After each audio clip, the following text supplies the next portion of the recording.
This video is going to be a film study look at some of the yards, big plays, and opportunities that were left out on the field by the Ravens offense that could have overcome another porous and disappointing performance by our defense, kind of operating from the perspective of what more can Lamar Jackson do yesterday, facing a lot of pressure from a Browns defensive line that I think is built and meant to pressure the quarterback. He avoided that pressure oftentimes. He was sacked multiple times, but he avoided that pressure, was able to skip out of or slide out of the pocket, made throws, timely throws that were accurate, did miss a big throw to Zay Flowers that I'll talk about here in a little bit, maybe the reason why. Got us in the correct look, I thought, multiple times against the pressure or the coverage that the Browns were showing. So him and Todd Monken and the offensive staff clearly on the same page as far as what they're seeing pre-snap, what they're studying during the week, and then what Lamar is seeing pre-snap. He avoided turnovers when pressured as well. 77 can't play. I'm not going to address it in film study video. People have asked me about it in other videos. I'm just not going to get into it. I just don't think he can play. There's no reason for me to go over it. But nonetheless, we'll take a look at the important plays that Lamar made in the 29-24 loss and the ones that we left out on the field, unfortunately, that ended up being the difference. So this is going to be Ravens' first possession.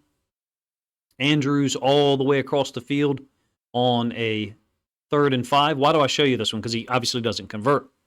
Well, it's man, and he's creating some leverage. But check out Lamar. Like, he's absolutely got, like, bulls on parade coming after him. And we don't get the first down because we're pressured and having to fade back on making the throw. So we're a little bit shorter, creates a 4th and 1. I'm just not a fan of this play call at all. I don't know about you. And it's the Wildcat.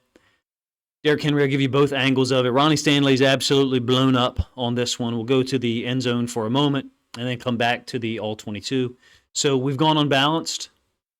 Guard, tackle, and then tight end. JOK is slamming this thing to the inside against Kolar. He's winning. Number 1. Number 2, Ronnie Stanley, there's penetration there. Do I think that Henry could maybe take this a little bit more downhill? Sure, if we want to be real picky about it, because we only do need 1 yard here. The path, I think, is supposed to be downhill here, and you can see that it's all clogged up. So he takes it to the next gap to the outside. Look, it's Derrick Henry. I trust his vision. In this case, the Browns blew it up. Well, why? I think we're running it to the wrong side. Like, this is not the side where we are most effective, number 1. It has been good to us going unbalanced, don't get me wrong. Basically meaning keeping 2 tight ends on the field, not letting the defense know that we're going to be unbalanced, as opposed to going jumbo. Jumbo would mean that you bring a 6th offensive lineman on the field, so the defense knows through the coordinator's communication with the green dot, the captain of the defense, hey, there's a 6th offensive lineman on the field, whatever their terminology is. In this case, for me, it's jumbo.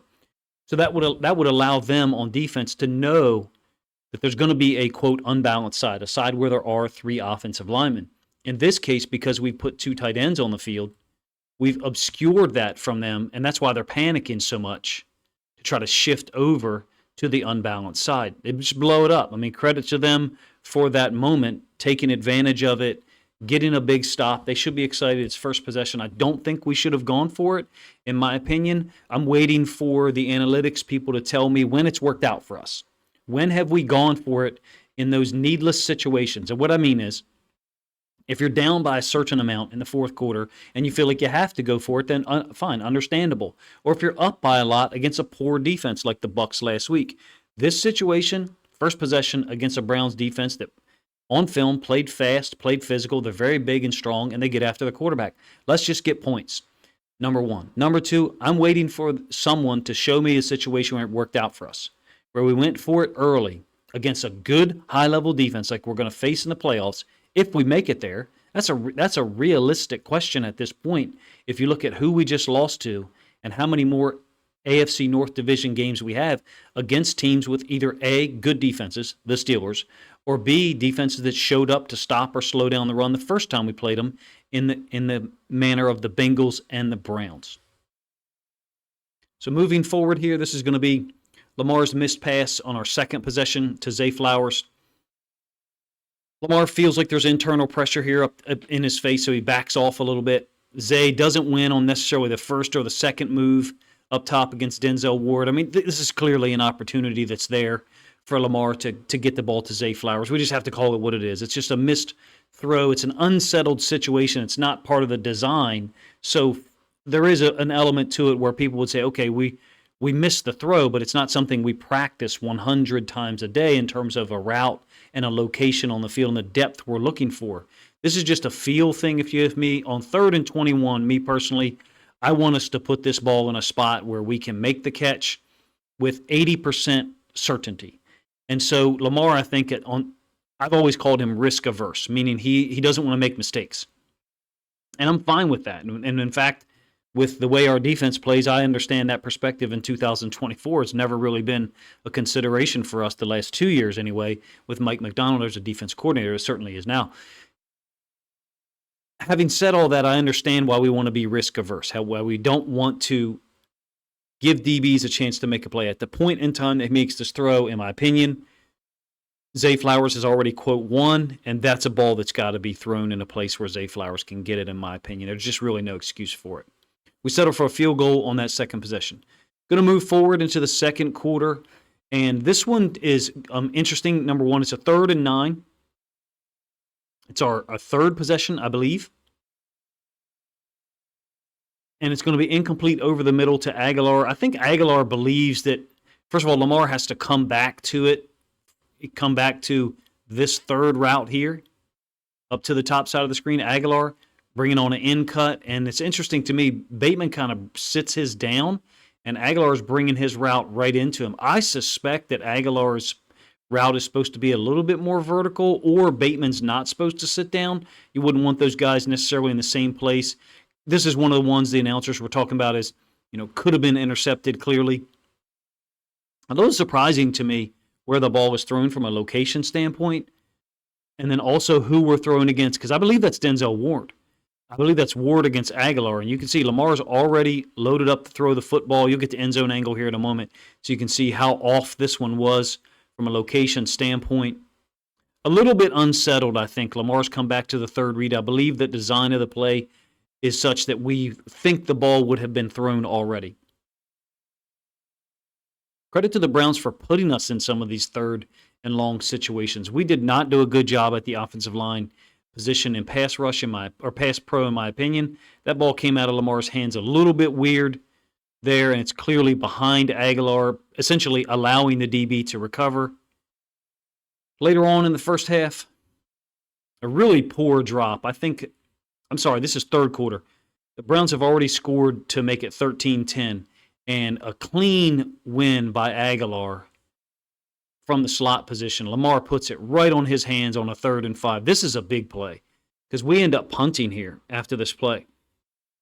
We're down 13-10. I think we just have to talk about how many opportunities there are to make plays for this offense. Drops by the wide receivers. I'm not focusing on the defense at all here. I've kind of already offered commentary earlier this morning about the defense. No film study in that video, but if you want to check it out, go right ahead. I called it the blame game. Essentially, who's to blame? Marcus Williams, Zach Orr, Kyle Hamilton, Eddie Jackson, whatever. Who cares at this point for this video? I'm focused on what we could have done offensively to mitigate how poorly our defense played. Lamar puts this right on the money. 3rd and 5 against man, at least, that particular matchup. Give you the end zone angle. Aguilar absolutely has to catch this football. Bateman, I think, drops one somewhat similar to this a little bit later against a different coverage. That is right in your hands to catch.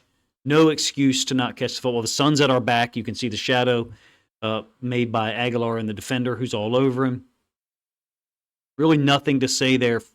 Look, that's a matchup that we would go to, meaning who he's matched up against in the third quarter. Again, they lost Denzel Ward in this game. Another DB went out. We really had an opportunity to take advantage of them in the past game, in my opinion. And some of these drops, the missed throw to Zay early on, played a huge factor. So a little bit later, third quarter, we actually get a stop after that drop by Aguilar, by the way.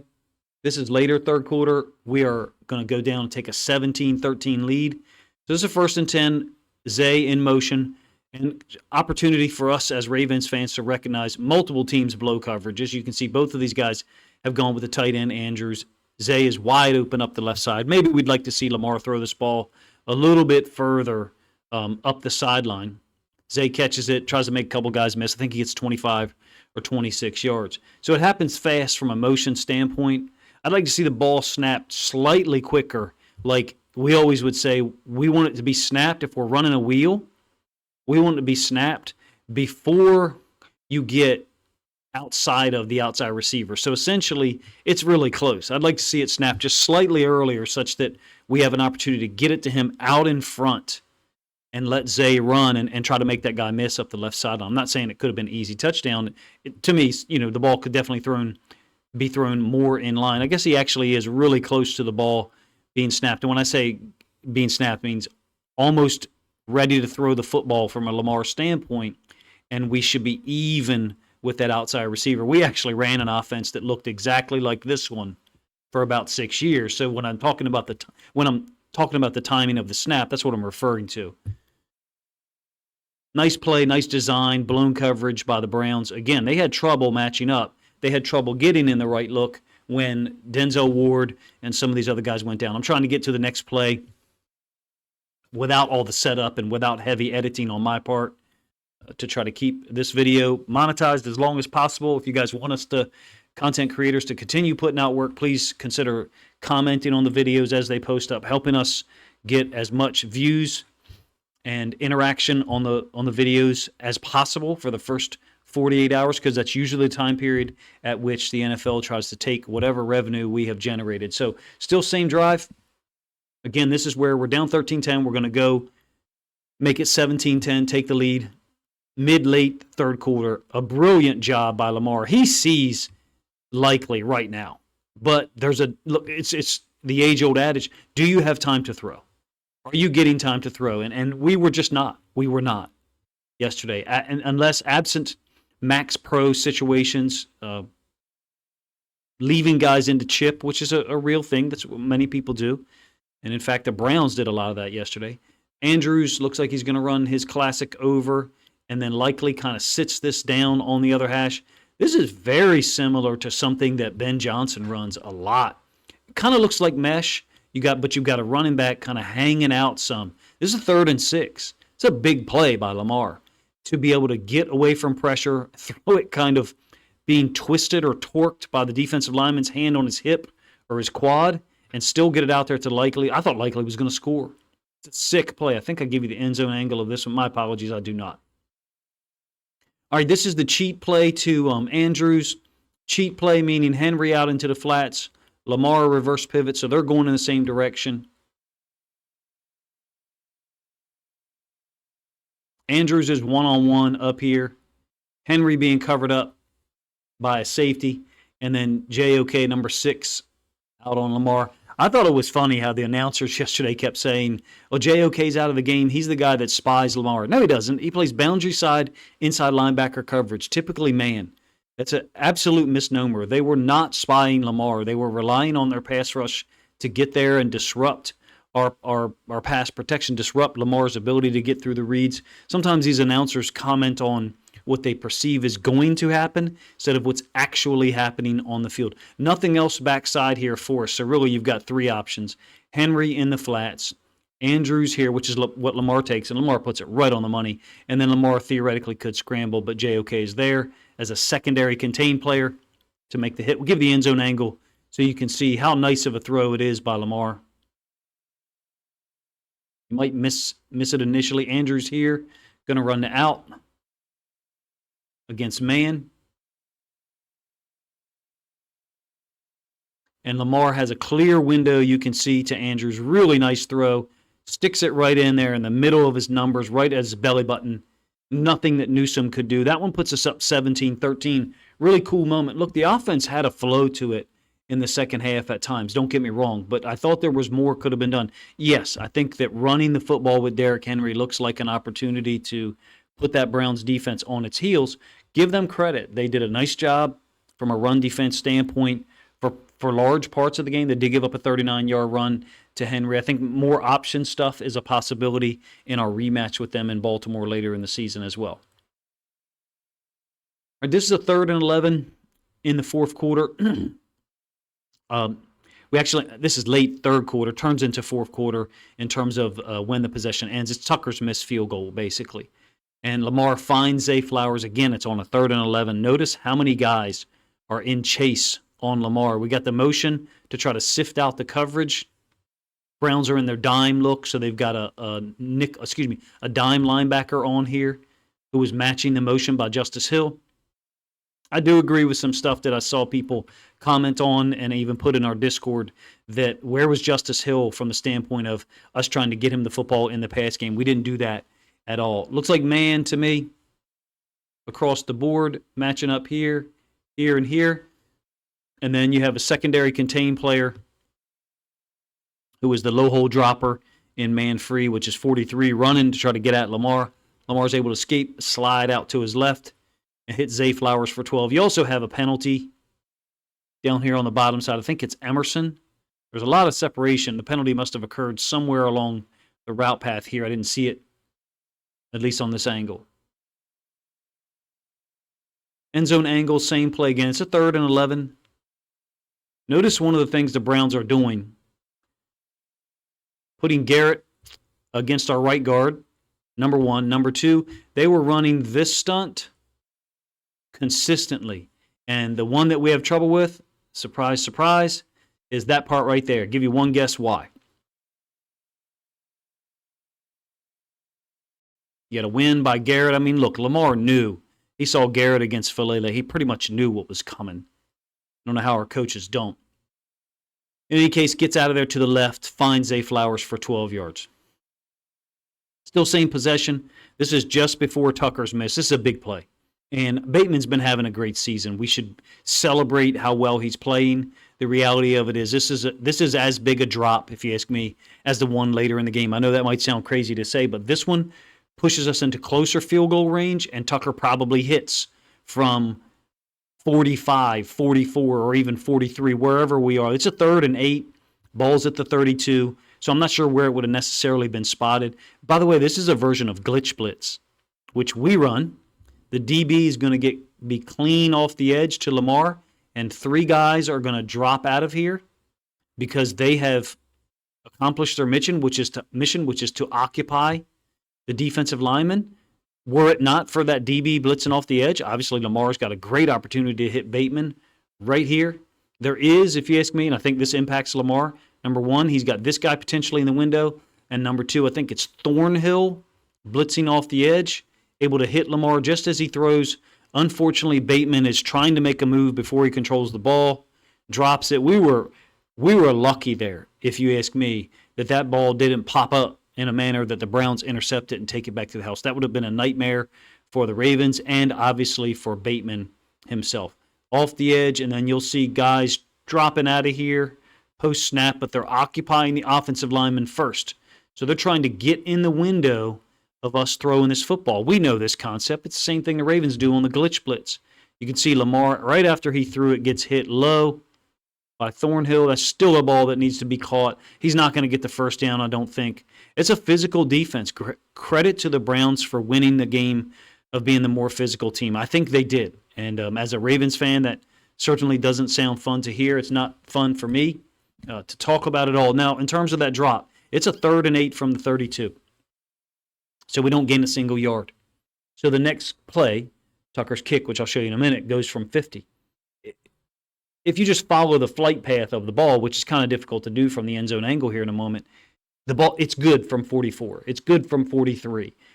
I think he might be looking at a different kick. My suspicion is, for whatever reason, he didn't like the kicking balls yesterday.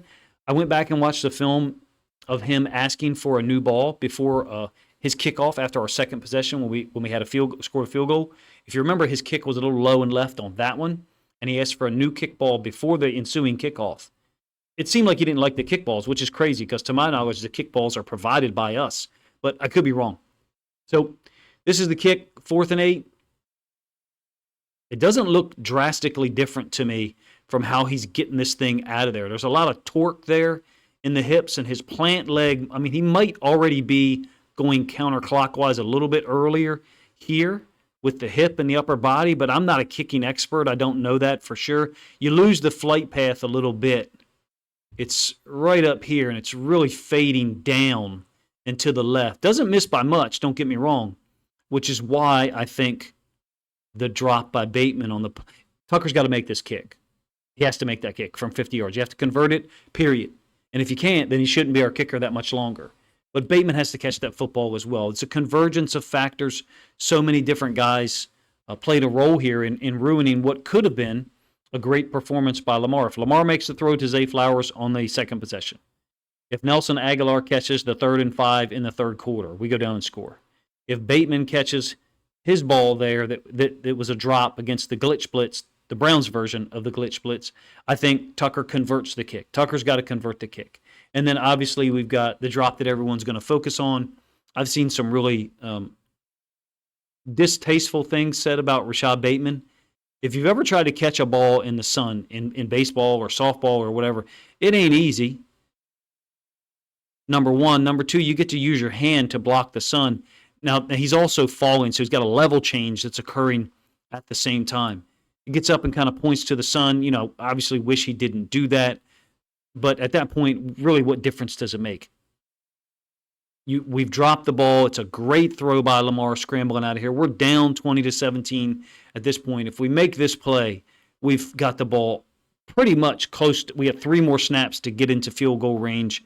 I think this Ravens offense, it's both easy to say this and probably unpopular. I think this Ravens offense is going to score 35 points against the Browns next time.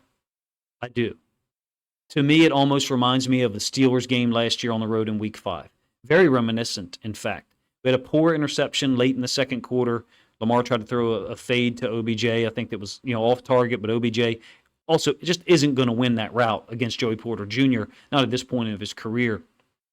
From a physicality, size, strength, and speed and explosiveness perspective. But the drop passes, to me, is also where the parallels become obvious. Lamar looks like one of the only guys out there who's playing with a level of anger and motivation and drive that looks like it's at a different level. And he will hold his receivers accountable, I'm sure.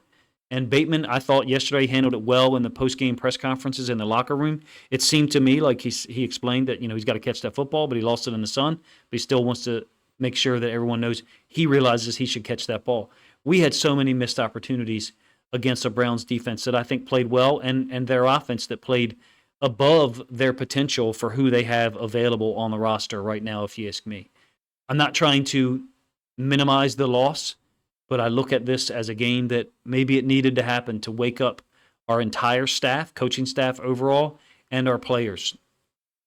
We're not so good that we can't lose to a 1-6 football team with a backup quarterback on the field if we give him all day to throw, constantly get in the wrong coverage looks, and drop a whole bunch of interceptions and potential big plays on offense as well. Even if we've got a guy playing A, at an incredibly high level, B, with determination that I thought was obvious with you when you watch the film. At this point, I've watched the entire offensive film, the entire defensive film, all the way through, and I just come away with the impression that Lamar Jackson's probably going to be pretty pissed off and focused this week during practice, number one. And number two, hopefully, the coaching staff, especially on the defensive side of the ball, has the same mentality. In any case, I appreciate you guys' time. Let me know what you think of the video in the comment section. If you enjoyed it, please consider commenting below once the video posts up, liking it. And if you think other Ravens fans would appreciate or enjoy this film study look at Lamar Jackson's play and some of the missed opportunities that were out there on the field for our receivers and Justin Tucker, obviously, then please consider grabbing a link to this video, sharing it out on social media to help this content get more reach.